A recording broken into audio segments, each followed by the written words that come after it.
Hi, my name is Carrie Haggerty. I'm representing BioMelbourne Network this morning, and I'd like to welcome you on behalf of the network and thank you for joining us at this special event.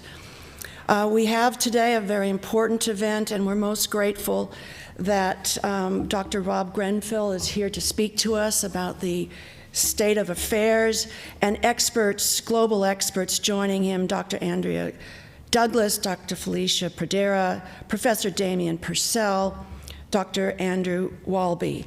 Very grateful that they've made the trip in. We're here at the town hall. There's about 10 of us in the room, AV experts and the BioMelbourne Network team.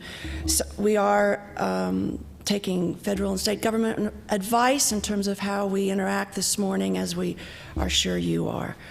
The format of today will be a lecture by Rob, which will conclude no later than 8:30. Rob, you got that?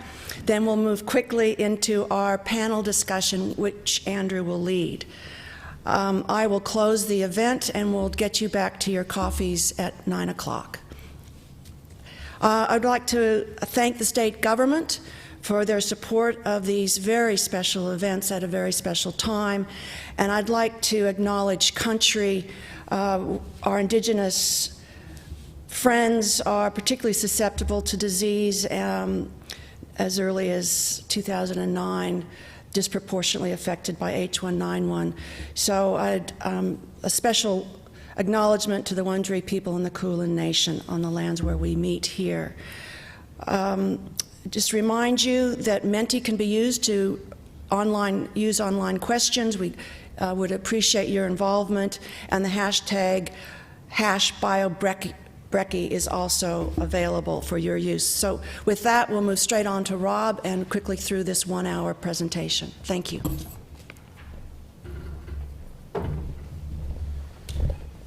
So thank you so much for the opportunity to present the state of where we are at the moment. And I too would like to pay my respects to the Indigenous people of these lands that we actually meet on today, the elders past, present and emerging, and just have a quiet reflection about, since we actually invaded these lands, what actually we brought to these lands, thinking in the topic of today, of infectious diseases. We brought such fatal diseases to these shores as measles, syphilis, cholera, and also plague. So over our times, we need to reflect on what's happened here. As an organisation from CSIRO, we have respected the elders' lands and have actually restricted access of our scientists and our science work into the homelands across Australia as a matter of caution and urgency. So let's move into 2020. Boy, oh boy, what a different year we've actually had.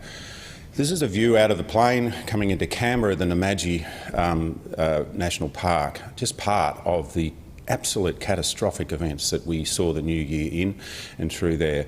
And I, like many of you, have been busy, in fact, either touched by the fires or actually working technically on it.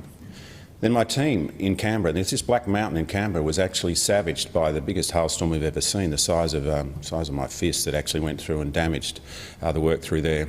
And then we had this. Now, coronavirus, as we know from the history, started appearing probably in November somewhere in Wuhan. We're actually sort of gifted, I sense, in the science community that we had some warnings of this, right, with SARS and MERS, but also some of the field work that have been going on in China through some of the exceptional science that's been coming out of the Wuhan Viral Institute, but also globally and seeking where is this virus. We knew that there were elements of transmission of SARS-like viruses from bats to humans that were occurring in the Wuhan region well before this actually occurred. So you need to hold that thought. We knew. So with the medical countermeasures and from the Department of Defence, we've been mapping out over many years what we would do when we are actually hit by an emerging infectious disease.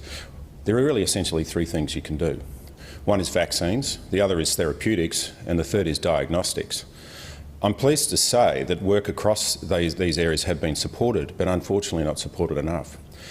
The other thing that you need to look at are these red squares down there. Vaccines, highly complex, 10 to 20 years development time, a development cost of $350 million to $2.5 billion. You need to remember that figure. Manufacturing is highly complex. And on the other side, we move across to the shorter time frame, perhaps, for therapeutics, the cost slightly less, and the manufacturing slightly less difficult. Diagnostics, on the other side, are essential for both of those to work. You actually have to have diagnostics to prove your vaccines are effective or your therapeutics are effective, but you also have to have diagnostics to map the disease. And as is evident from what's occurring to us now with the global shortage of diagnostic tests and also rationing of those tests, this is work that I can safely say, the preliminary work has been done through this, and Felicia may actually outline this when we get to the panel. This is a virus. This is the one that Damien's team at the Doherty were very good at actually giving us a copy of this one, Damien. We took it down to our lab in Geelong, down at Arles, and cultured it. So this is an electron microscopic picture of the enemy. And I'll refer to this as the enemy because we are actually in a combat or a war situation at the moment, and that's actually who we're fighting. So let's think about how do you make a vaccine and how do we actually move on this. So it's a pretty tried and true method, and it's been mapped out again very well by the medical countermeasures in the Defence and Science Technology Group many years ago, the basic research right through to the manufacturing market access. Number of years, look at this basic research, and I want you to remember these figures because this is where things get really weird or maybe even really excited. 4 to 6 years to do the basic research in this area. The preclinical development is 1 to 1.5 years. And then we move to clinical, 5 to 7 years. Now, you've heard us say some figures like, we might have a candidate in 6 months, we might have a candidate in 18 months into your arm. So this is really exciting when we think about looking at these terms. The last one, filling in phase, is the other one that I know that many of our audience are in fact saying, where's this? What's going on? So let's just move through slowly.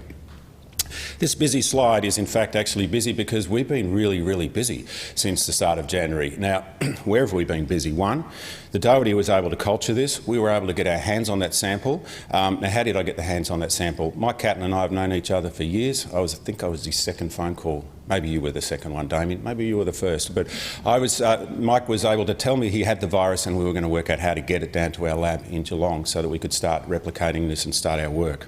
So what's the first step?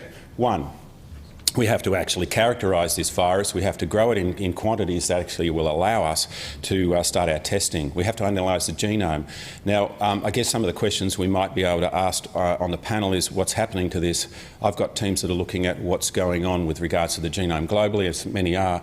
And RNA viruses are really, really shoddy when it comes to replication. They drop bits and pieces, they add bits and pieces, so that's why they're actually very difficult. Now, if we look at the phyology, it's above my sort of intelligence grade, and well and truly in Damien's level, is that we are seeing a number of cohorts of virus globally with regards to where it sits, and then working out what are we going to hit.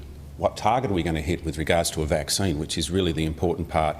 The other important piece of research, which again the Doherty announced at the start of this week, was what's the virus do inside a human to their immune system? We also need to know what is the virus doing inside our animal models. So last Friday, quietly, we announced that we had actually been first in world, had demonstrated a ferret model for analysing vaccine and vaccine capability. Now, we still have to understand what's going on inside the ferrets with regards to the immune system so that we can then actually work out are our vaccines working and how are they actually working. This is really complex work. I was reflecting on where we've got to now from that short period of time is essentially around about 3 or 4 PhDs that have been done in weeks. That's the complexity of this science, and that's the incredible speed and also attention that's been placed on this and 24/7 work. So what's after this? We are, in the next few weeks, going to be challenging some candidates for vaccines in animal. At the end of those trials, which may be, if all goes well, the end of June or so, we would have candidates ready for human trials. The bottom line is looking at a separate project. So early on in the piece, when CEPI, the Council of Epidemic Preparedness and Innovation, which is based in Norway, funded by Gates Wellcome Trust and the World Economic Forum, came into event around about 4 years ago, we certainly jumped to work with them. And we'd been working with partners in UQ and through our manufacturing division in Clayton, we'd been looking at the idea of developing a way of producing experimental levels of proteins. So UQ's got a theoretical molecule development, but we have to make it real. Our labs in Clayton have now made that real. It's now got to go through the stages of actually getting ready for testing. That's only one sample CEPI's got. CEPI's got about 5 or 8, and they certainly will be using our lab in Geelong for what they choose is the most likely vaccine candidate that will work. On the right-hand side of this is in fact actually where SIRA doesn't work, and that's in fact turning it into clinical trials with humans and the laborious and hard task of manufacturing, which I will go through. So the challenges to date. It's always important to actually note these down because you will forget them in the heat of the moment. The workforce. We have a limited workforce. I liken this to that I've stormed the beaches of Normandy as in the Second World War with 2 little blow-up rubber rafts. My teams, that's my team. That's it. We've already got 5 people off ill. We've already looked at the idea of backfill and training, but these are highly specialised people, and I know exactly the Doherty's in the same position as us. How do we protect this workforce? How do we keep this workforce going? Gee, it would have been nice to have more troops. So the answer of this of preparedness for these things is this is actually a very good investment. So rapid and retasking is what we're actually doing with our staff and where it is. We made some very key appointments in the last few years. Trevor Drew, we appointed as the director of the Arles facility. Trevor is a veterinary virologist, and you know what his specialty topic is? Coronavirus. What a pick. The right man in the right place. So he actually understands the whole of the animal ecology of what the coronavirus does, which is vital for the sort of the work that we're actually in. And another scientist, Vasan, who's come out of the English labs, who's actually moved in to run our laboratory as almost a tasked commercial laboratory, which is actually, it's very important to identify those 2 individuals. Infrastructure, we chose to put this in level 4. Why? We have 24/7 work of our staff exposed to animals like ferrets who are infected with a noxious agent, and we do not want our staff to get sick. It's an health and safety issue, and I'll show you what that looks like in a later slide. The technical knowledge, and I think Damien will attest to this too, we know a lot, but we're making a lot of this up as we go along because this is really testing us. The technical part of this is, we feel that this is like putting a person on Mars, and we actually are having this complex task of where we are. So consumables, you've heard that we're running out of reagents. This is a global problem, so we are actually looking at how we rationalise these, and we've already had business continuity plans to think about it. And I'm sure the industry people online are in fact actually considering the same thing. How will we survive and keep doing that? The funding one is interesting because when you're putting in proposals, you're not actually really asking for a research proposal in the normal setting. You're asking for something to give me an envelope because I don't know which direction my research will go in, and I need to actually pivot, and I need to pivot fast. And we've been pivoting regularly on our science model. So you think about the funding challenge. How do I apply for a grant? I can't, because I don't actually know what I'm going to be doing. I'm going to be doing this, but it's going to change and stress. And this is in fact something that we're going to have to radically look at. How do we fund our science areas? Bureaucratic. 2 states gave us samples, and 2 states we're still struggling with access to biological samples. Something's wrong with our federation. Thank you so much to the Doherty and the Vidral because we were able to do that, and thanks you to South Australia because they gave it to us even without the paperwork. They said it'll follow, and it did. And internationally, we have just brought in other biological candidates to do our capabilities of the candidates, and that occurred like that. Usually takes 2+ years to get biological samples into this country. I can tell industry listeners on this call, we got it in 20 minutes, guys. This is wild. Okay, so can you imagine bureaucracy working like that? It is. So let's talk about the vaccine production part. Now, my colleagues at BioIntellect have prepared these just to stimulate the discussion on the panel. I'm certainly not going to say that I'm an expert in this area, and I know that there are many people watching this talk that are absolutely well and truly in the thick of this.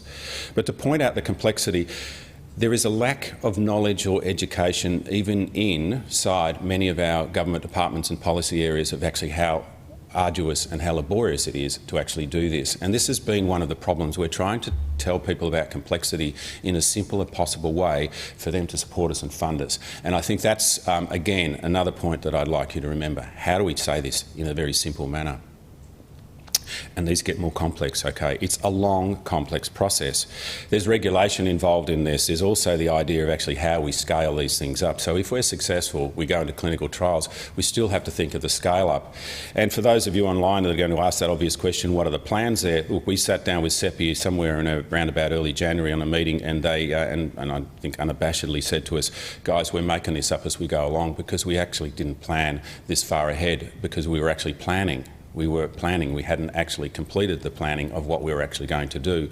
So we were definitely looking to industry. And that's been one of my absolute concerns, is industry is not in here around the table, in fact, jumping up and down saying, where are we? Why aren't you listening to us? We're the ones that are actually going to make this vaccine that's going to be able to save so many lives.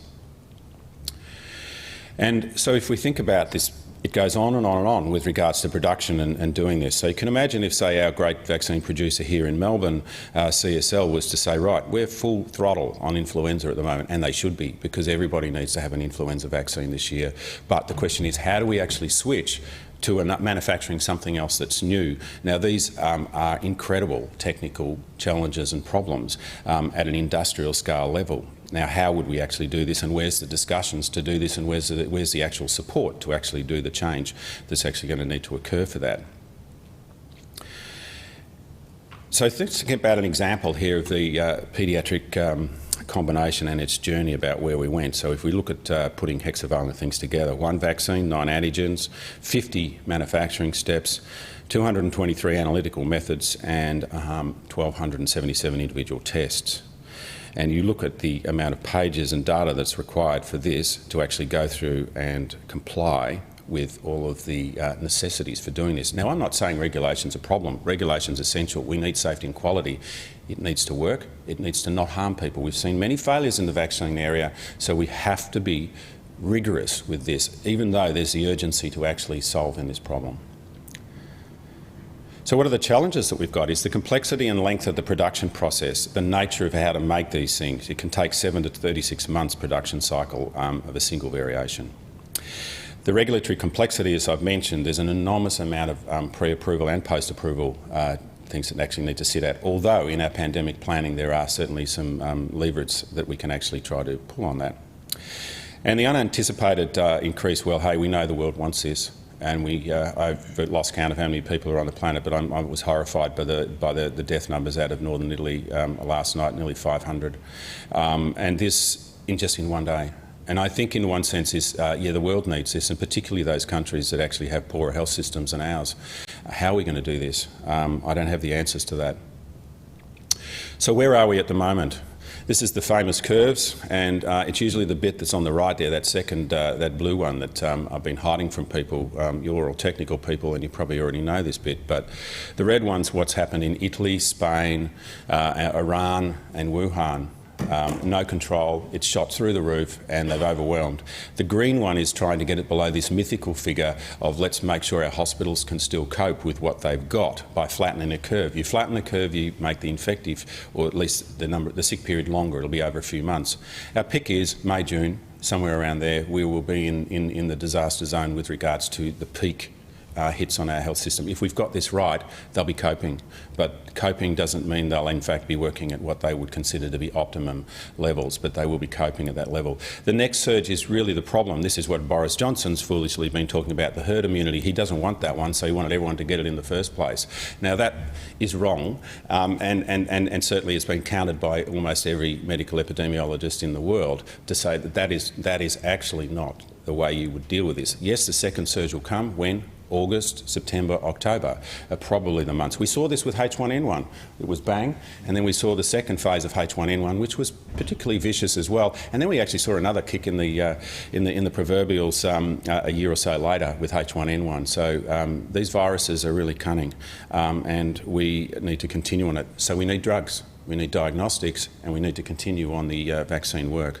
So this is where we are. This is actually an actual person on an actual tram in actual Melbourne. So this is what's happened when we need consistent messages on what's right and wrong. Now, this is a good idea of it, but I don't know what she's going to actually do when she gets home, because this is what you need to wear so you don't get it. This is actually what our staff are wearing inside the laboratory, and they spend 20 minutes in a decontamination shower after they've done a shift so that they're actually decontaminated. So give you an idea that the previous thing's not a good idea. So this is actually what we've done. This is my private stash. I'm not telling you where it is, but I have been told that I haven't got enough toilet paper, which of course my parents seem to have actually got some. They went down to one of those oldies raids in the supermarkets and finally got some. I warned my family around about a month ago that this was going to happen. Don't buy lots, just buy enough to get you through a month or so. Did they all listen? No, because they're like everyone else. We're denying that we're actually in the middle of a very serious event. Why? Just I'm going to stay under the Baduno. That's what I'm going to do. And this is what happens. All right? I tried to put on Facebook that this was my favourite hair product, to try to get people to buy hair product instead of toilet paper, but it didn't work. And we need to stop doing this because it's not working. So I like this one because this is outside the Adelaide Hospital and it says follow the yellow brick road. Actually follow the yellow arrows. This is where we're heading, to fever clinics, and actually what's going on. Social distancing guidelines at work, and I'm sure we can share this one if you haven't seen this one about where it is. We're doing that and practicing that today. I think I'm social distancing in the CBD of Melbourne. It's almost deserted. So it's probably safe to actually walk through the streets of Melbourne at the moment because there's no one here. The second is how we actually break down all of those wonderful things we have as social beings and turn those into the things of, hey, we're not actually going to do this. 2020 is a different year, much different year. All right, so where's the future? Where are the solutions? Many of us have been talking about the word CDC. CDCs are expensive. It's one model of responding to those. This is a model that Echo Health has put up and has been published and analysed and discussed by experts globally about what you do. It's no different than cybersecurity response. Prevent and predict, really. Detect, respond, that's where we are now, and the last one is recovery, where we're actually now starting to planning the recovery, which is exciting to see. But boy, oh boy, we could have done a lot more on the front end on the prevention and the detection space, and I hope we could talk a bit about that. So I'm going to finish on a couple of maybe career-limiting concepts, but most of you who know me know that I actually will always say what needs to be said, because it needs to be said. 2020 vision, seeing clearly what the reality is right in front of you, because it's actually in front of us, guys. And I sometimes think that this is who's actually at play at the moment. And for those of you old enough to know Mr Magoo, he couldn't see a damn thing without his glasses, and and if you haven't seen him, go onto YouTube and see him. He's actually quite funny. And this is what's going on at the moment. So what do we need to do? We need actually a platform of centrally directed under existing frameworks, which would provide mechanisms necessary for national infrastructure and workforce effectiveness regarding the prevention of and efficient responses to biothreats. So what does it actually mean? Workforce development, infrastructure and infrastructure access strategies. So the only way that this is working at the moment is on a shoestring and on people that are actually know people that know people. The infectious diseases community is actually very friendly and also very cooperative with each other. I've facilitated access to the ALA as much as I can so that we can do the science, as others have facilitated the access to their knowledge. The Chinese have been very free in giving us as much knowledge as they possibly are allowed to, which is a lot, on what's been happening at a technical level and the responses to that. But we actually do need to have this organised, because I certainly could do with another 40, 50, maybe 70 staff, to actually be frankly honest with you. The proactive advice to governments on infectious disease. We knew this was happening years ago. I mean, SARS and MERS came through. We knew this was going to happen, and it's happening. But no one was listening because they were actually focusing on other things. Tackling of global infections, diseases and biothreats to provide timely advice on prevention is the next one. Facilitated applied research. So this is important because this moves into the next stop point of engagement and assistance to industry. This is absent in the discussions at the moment, also absent in the way that actually the funding is being presented to us. The MRFF is terrific for research, but is it applied? No, it's not. We need a massive injection into applied research now. And we need this now to actually accelerate the work we're doing. We do not need to stop doing the empirical research. That's vital because we don't know anything about it. But the second part is we need to actually be looking at what's going on, how we're scaling and how we're developing those things. That's why I referred back to my friend here, Mr Magoo. You know, it's in front of us, for goodness sake. That's actually what we need. We need to link into the established mechanisms. I mean, we've got a great communicable diseases surveillance network. It could be better, but it's actually fantastic. Development of trusted dialogues across the national disease control organisations. So this is, in fact, to stop those barriers. So we're working mates with mates with mates. That's how this is working at the moment. That's not how this should be. This should be delivered in a very structured manner. And I'll finish with this one, because this is the way we're all feeling at the moment. So let's give us some optimism. Victoria has all the elements to do this. I've worked in policy areas and looked and thought a lot about this. Victoria's directed a lot of the cancer screening, the disease management, hospital structures, even in fact actually activity-based funding, whether you consider that's a plus or a minus, but we've actually invented so many things. Victoria has the key assets to actually respond to a global crisis like this on our own.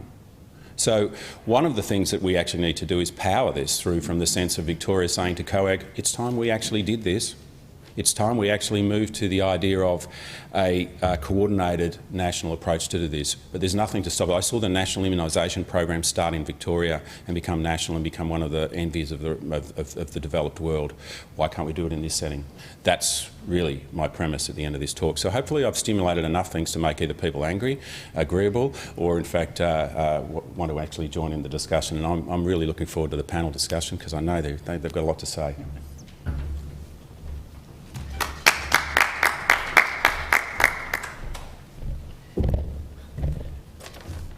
We can hear your cheers across Australia. Thank you so much, Rob. Energetic, insightful, highly experienced. Thanks so much for sharing that with so many of us. Introducing now Dr. Andrew Walby, Director of Emergency Medicine at St. Vincent's Hospital. He will be facilitating the panel discussion, and if we could be mindful to end no later than 9 o'clock. Thank you, Andrew.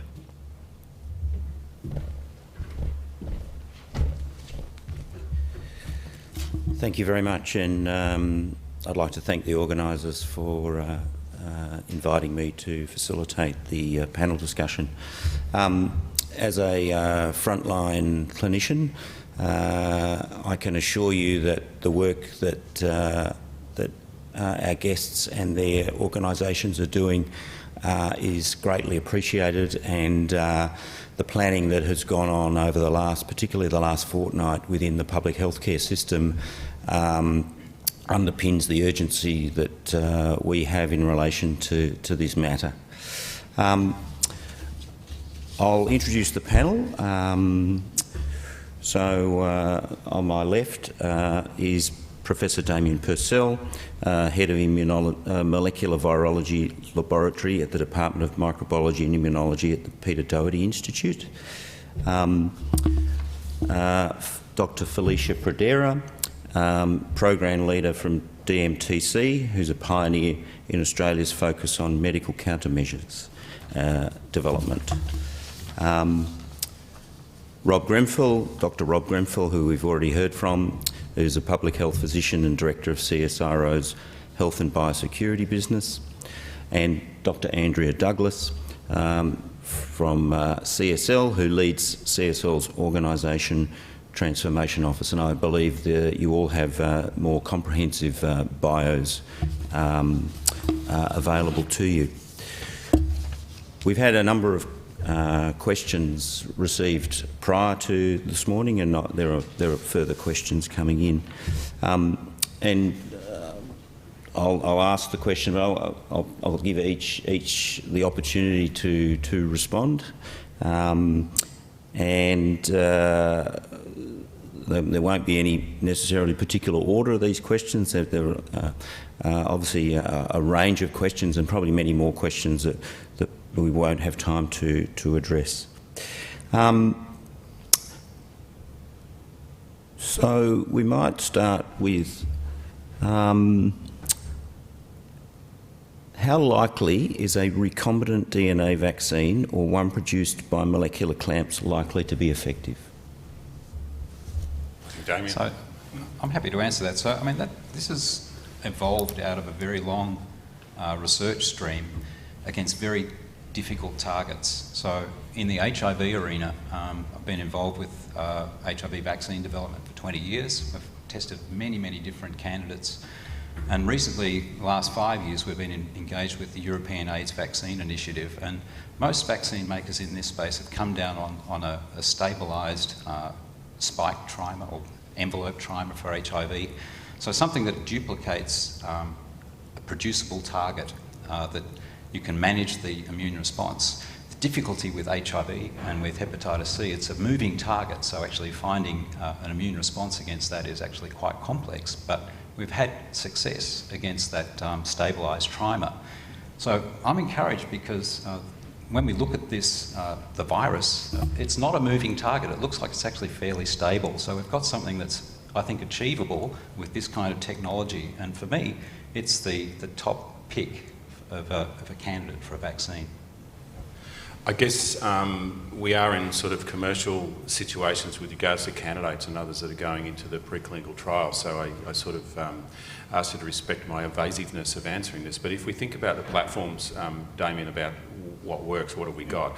I mean, being an RNA virus and using RNA technologies, as I understand, nothing's actually ever worked in that space. The second is that DNA recombinant ones, we have got some great examples of great success in that area. And the usual way we've done this is on viral platforms to actually deliver where it is. We are also looking at some theoretical models that are coming through, and none of those have actually been tested in platforming. But Damien, you're far better to answer this. I'm a public health physician. This is your area. Yeah, well, I think that we have a lot of history with vaccines that are successful, and the ones that we can actually manufacture and produce. So we do have subunit vaccines that have worked in humans, like the hepatitis B vaccine, for example. I think that it is important to recognise what's actually happening in the patients as well. So that's something we've had a big focus on in the first short period of this infection at the Doherty Institute, is looking at what seems to be the correlate for protection with immune responses, natural immunity.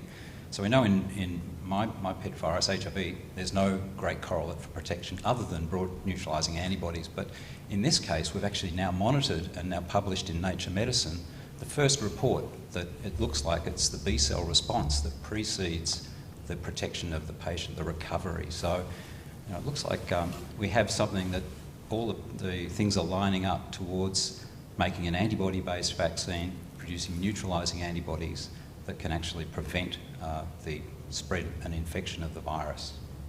Yeah. And just a word of caution, our experience, my team was involved in actually developing the ferret model up for SARS and validated that. So it was really actually a rapid in a sense, of actually validating the ferret for this new version of coronavirus. So that's the sort of science you have to do this to validate. The second is, like Damien's saying, the response of the virus in the host needs to be known so that we actually can work out what's going on.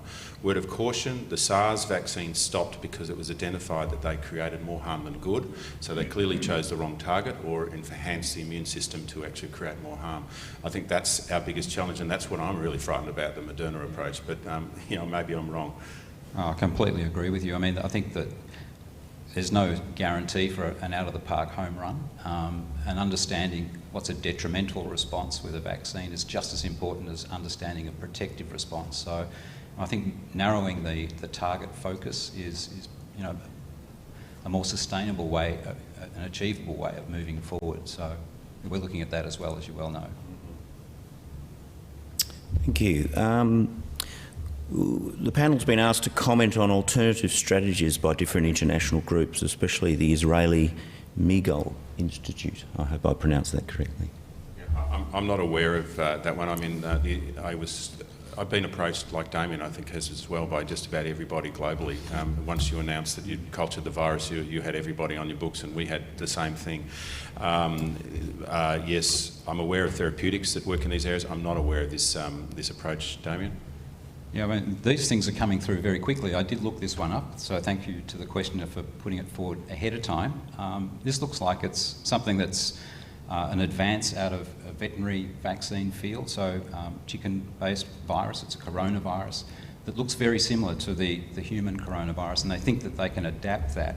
I think it's like a live attenuated vaccine, but the details are sketchy, but the veterinary model apparently is protective in the avian. So, it's a viable candidate. We're thinking about everything, and that's, I think, an important point.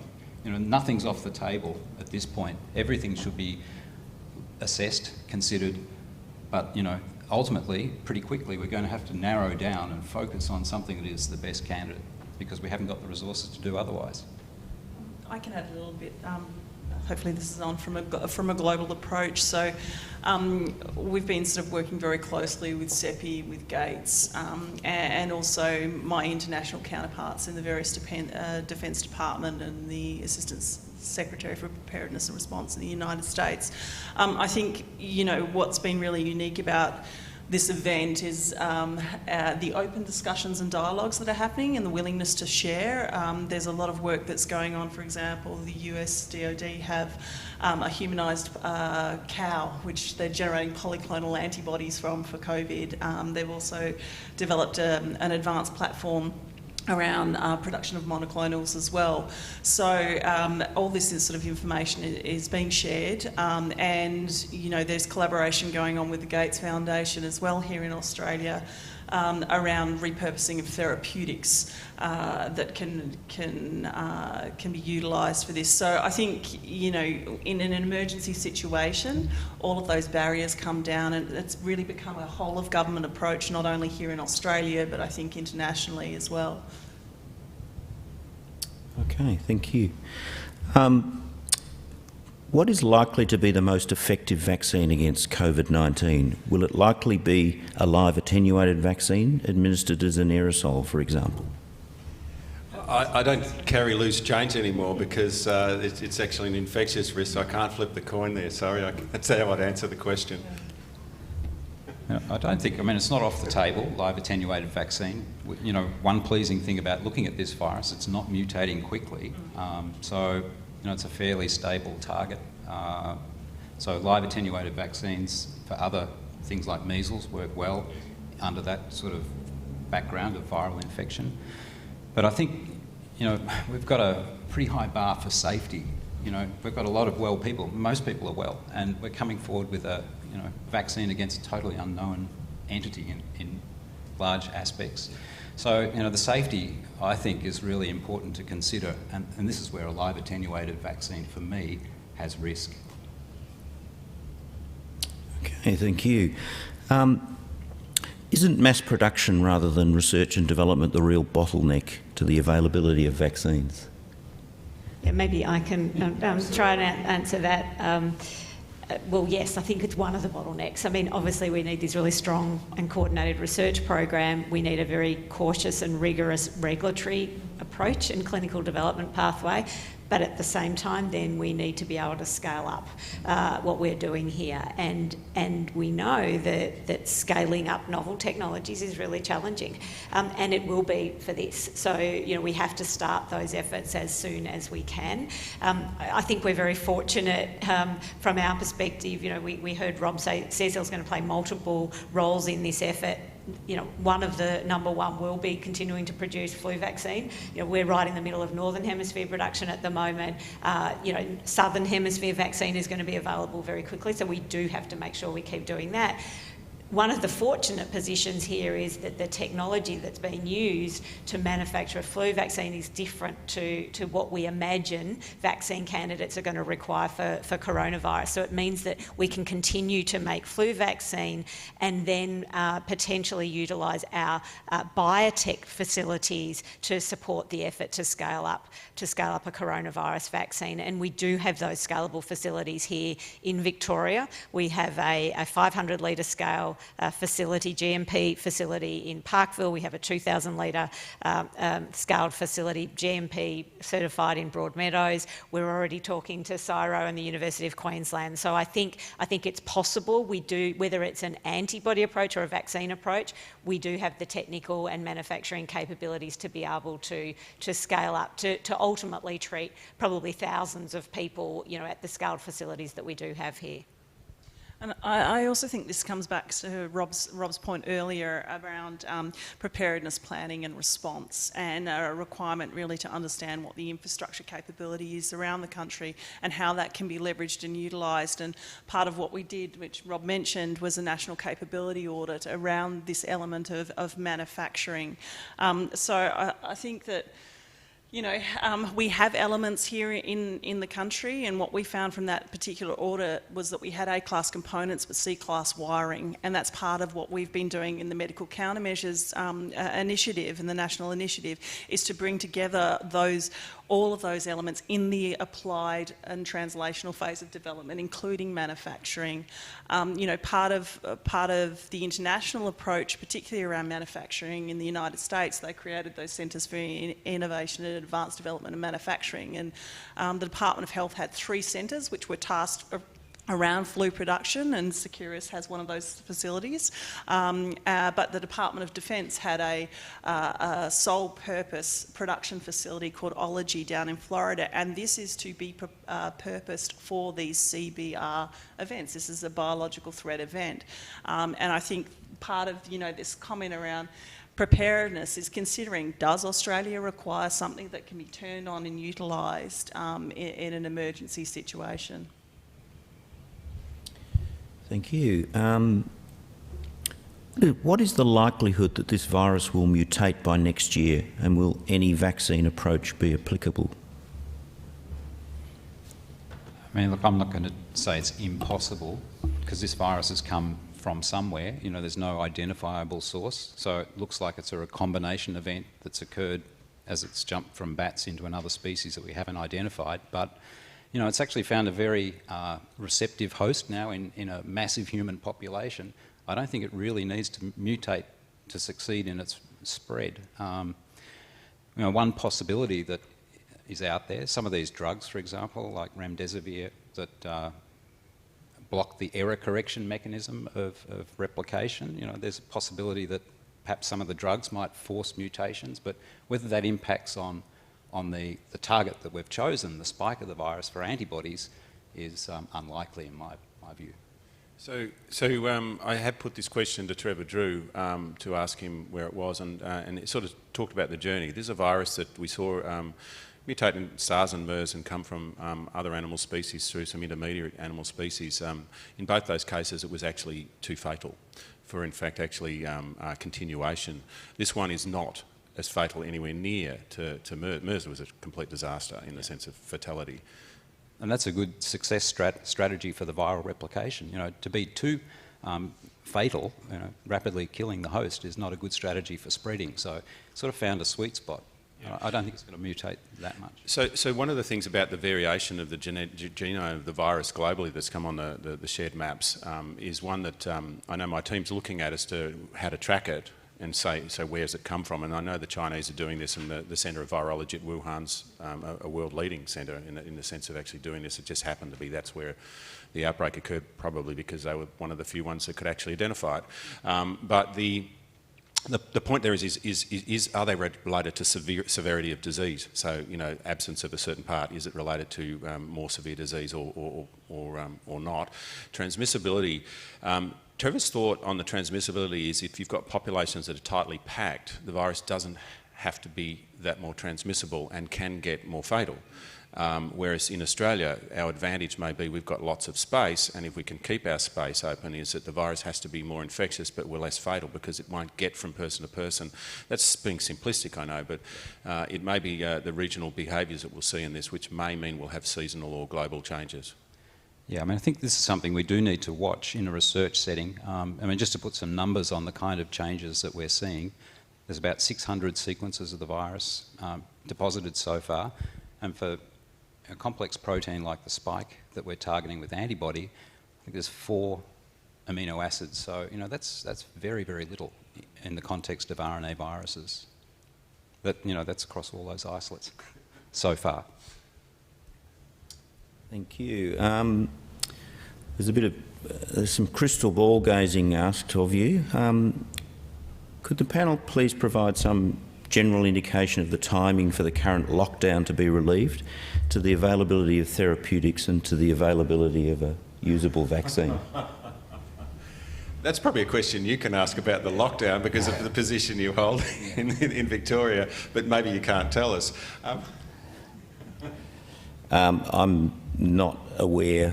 I have no insight into how long that might go on for. Yeah, look, when we looked at the epidemic curves and that blue one that popped up, as I predict, in August, September, October, that's generally the releasing of the lockdown provisions. We're going to actually probably have to do some staggering. I mean, for those of us that actually have people over the age of 75 or definitely over the age of 80 or so in our lives, and most of us have, this is an issue about where do we and what do we do with them.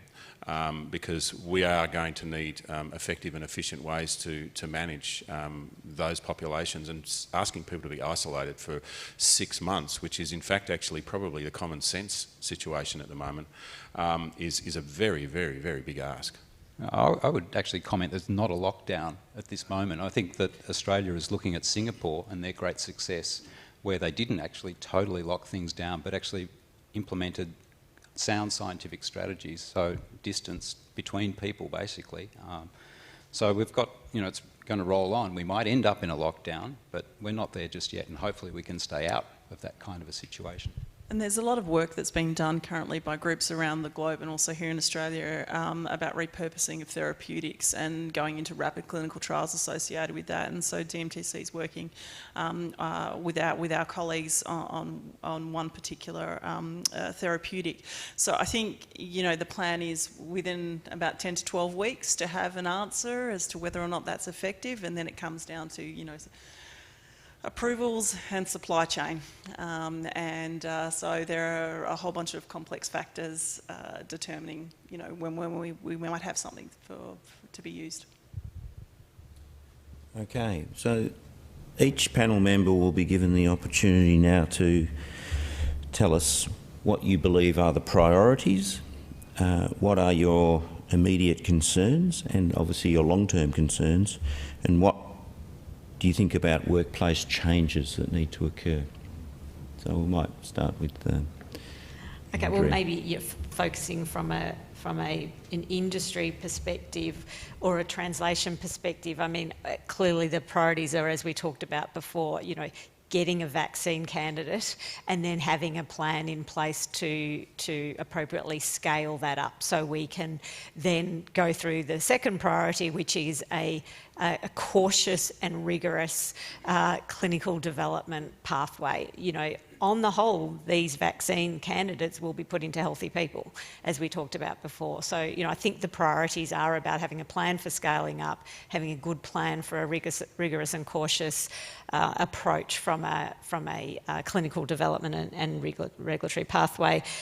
As I said before, I think the priority is ensuring that all other life-saving medicines continue, that our supply chains and our business continuity for all of us, from either a staff perspective or a product perspective, we do everything we can to keep that alive and well.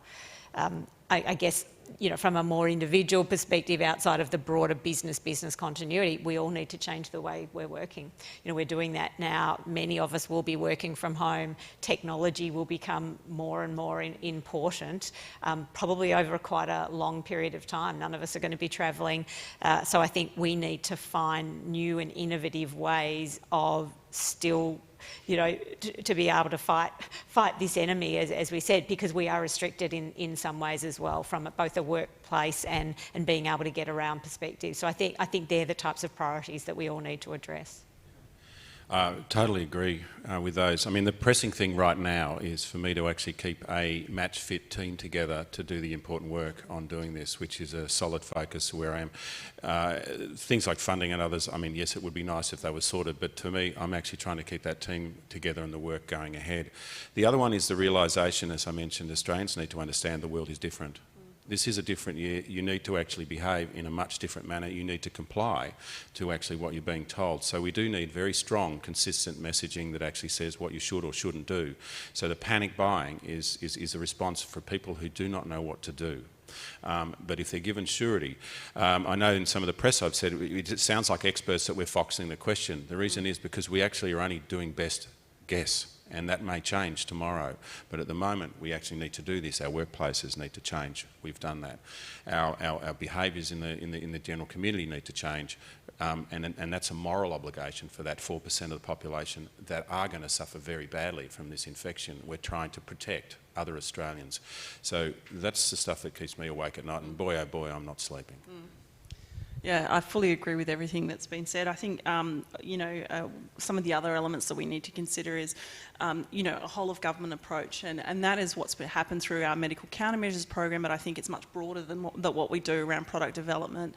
And just because it's whole of government doesn't mean it's slow. With the appropriate, focus and direction, the right people in the room, things can be done, to forward our strategy and purpose.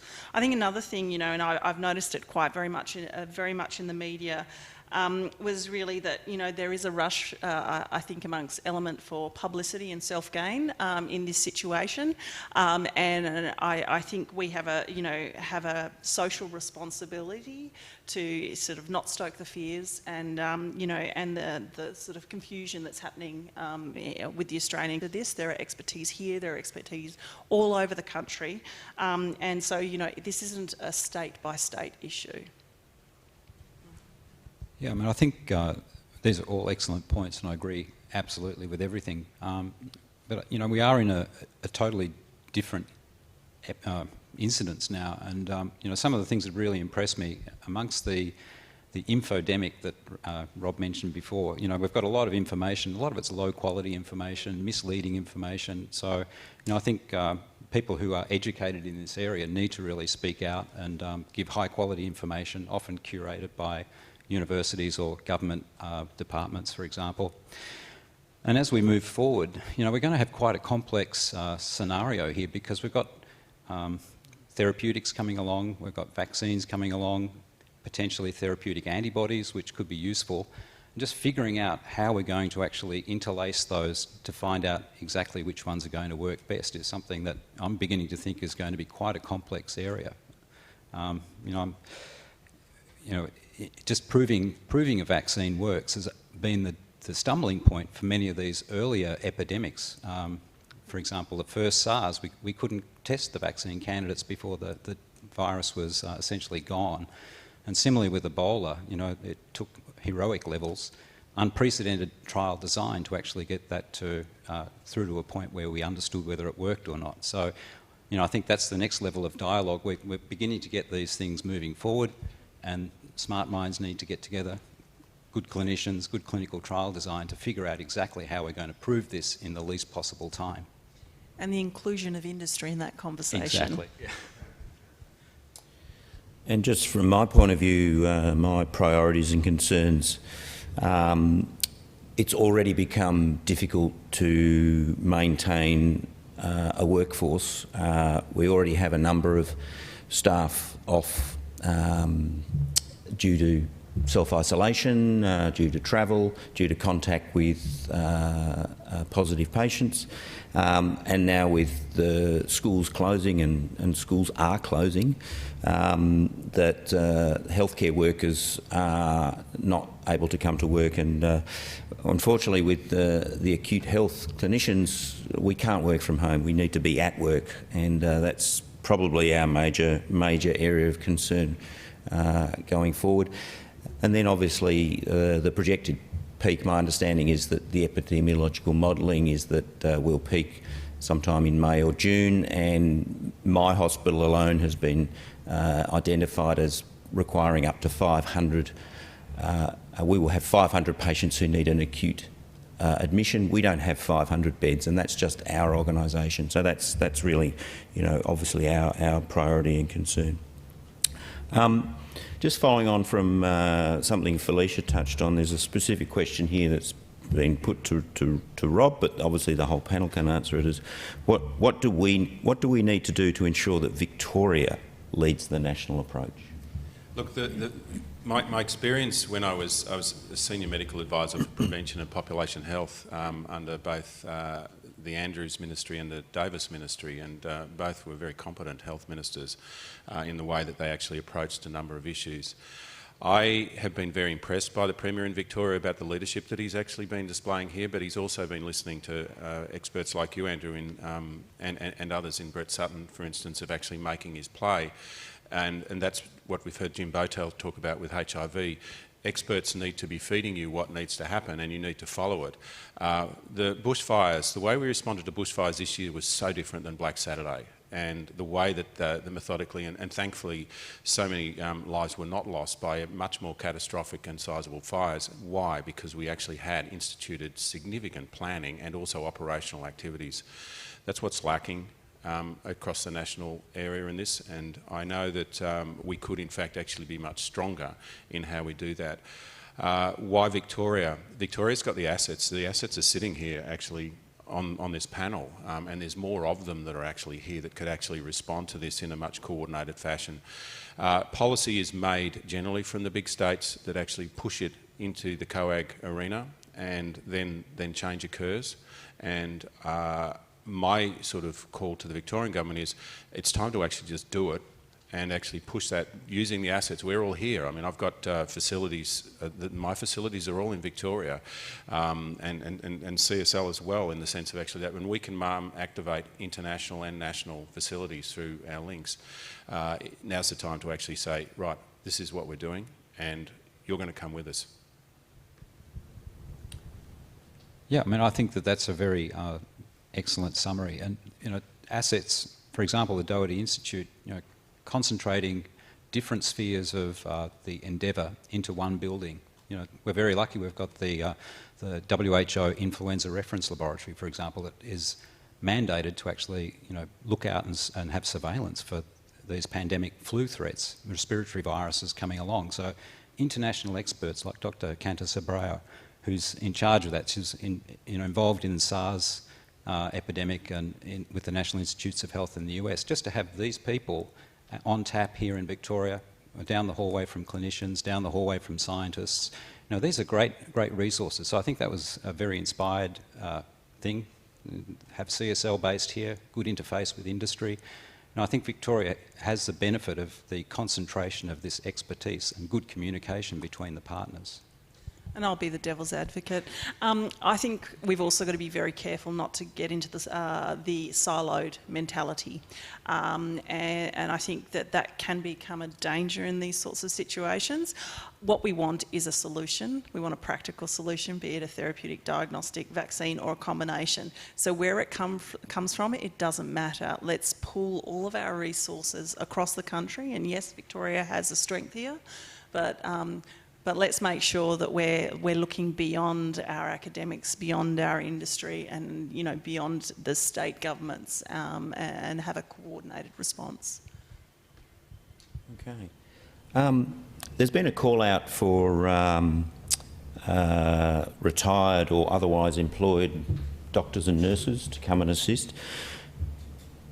Do you need PhD trained scientific staff to volunteer to help, and if so, how do they sign up? Early on, Damien and I were looking at each other across the bench going, "Oh, Damien, I'm sure you haven't got any spare staff." He said, "No, I haven't." And I said, "I know that." I mean, ironically, my group had lost funding for our HIV vaccine development with HTLV vaccines, and I had people skilled to do PC3 laboratory work with all the same assays, and I'd already lost 2 of them. There was one that was due to be terminated in a month's time. Another one gone in 2 months' time. So, there are skilled people out there. Very fortunately, I was able to retain half of those people, but, the other half have gone off to the US. They're going to Emory University, and, this is the reality of the skills problem. Come to your audit, because your audit actually really is the total answer. So, to practically, what am I doing? Like I said, I've got this limited strike force that's actually there, and these people have been working 24/7. We've instituted a whole range of HR strategies to try to protect them and to keep them strong. So, mandated long weekends and all sorts of things about looking at shift on, shift off work. We're running this probably the same way you run, an organisation, which is unusual for CSIRO. I'm sure I can hear that coming from the ether of the audience. So yes, I am running it in that setting. The second is redeployment of staff who either have recently retired or recently changed their role that we can train. It takes 18 months to train a level 3+4 person to actually work independently in these settings because it's dangerous and to do that unsupervised. But who can we rapidly lift? So we've got those. The third is the military have got people we've trained as well, and they've offered those. And I wish this is 5 years future, because we're striking deals with universities around the country to look at how can we actually increase the workforce. So we've been planning, but it hasn't been easy. And look, as Rob said, it comes back to the audit we did. Australia produces really high quality PhDs, but there aren't enough positions here in Australia. Not just academic, we're talking about industrial positions. At the same time, when we were talking with our industrial partners, a lot of the time they have to actually go overseas to get people with the right skills. So there is a breakdown there between the production of PhD scientists and practical advanced development manufacturing skills required by industry. And I think this is a perfect exemplar of where we're failing in our education system and appropriate resourcing, because I don't think this is, unfortunately going to be the only time, particularly in the future when we see, we've had Ebola, we've had Zika, we've had MERS, SARS, now Corona, and to think it's an isolated event, I think this is a warning to say it's not. It all gets back to what Rob was saying about preparedness. That's an element of preparedness to have a skilled workforce. That's right. Because it takes 3-4 months for anybody to step into these labs to do the work.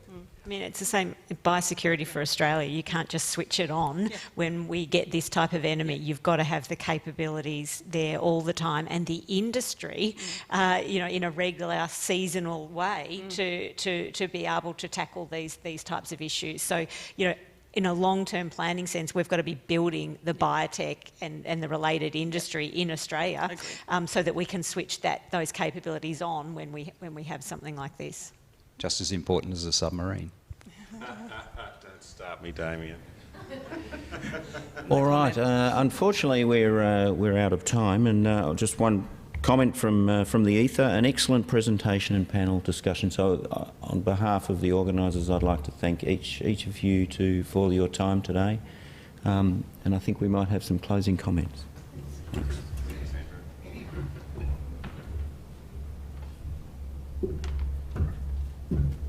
Andrew, well-led panel discussion. Thank you very much.